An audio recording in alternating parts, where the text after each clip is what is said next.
Architecture is creating an environment for people to inhabit. And it's not limited to a building. It could be anything. It could be a bench.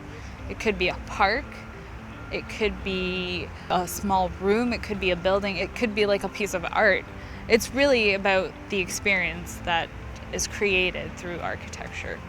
Buildings as a pinpoint of something to focus on and look at are interesting in their own, but what happens inside and how it's relative to its adjacencies around it, that's probably more important than anything.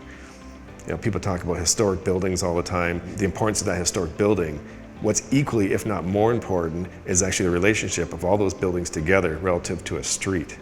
That's what I get most excited about. You're really crafting and creating, and you're taking your ideas and you get to superimpose them onto the environment to hopefully make it a better environment, more pedestrian friendly, and all these things that we all wish. You get that opportunity to contribute to that. I had a good hand in the Mediaplex. I got to design the exterior facade for that. And then I also worked on the Health Sciences building and also the Tech and Trades building in Chatham.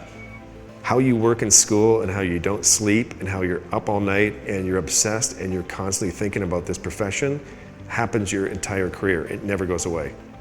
So be prepared to never sleep. It's a lifestyle. It's not like a job. It's not something I go to work, come back and forget about it. It's a huge part of my life. I've been to school both in Canada and the States, and it's really inexpensive to go to school in Canada, which is a super bonus. And if you can get it at the caliber of education you can get from that, I mean, that's even that much better.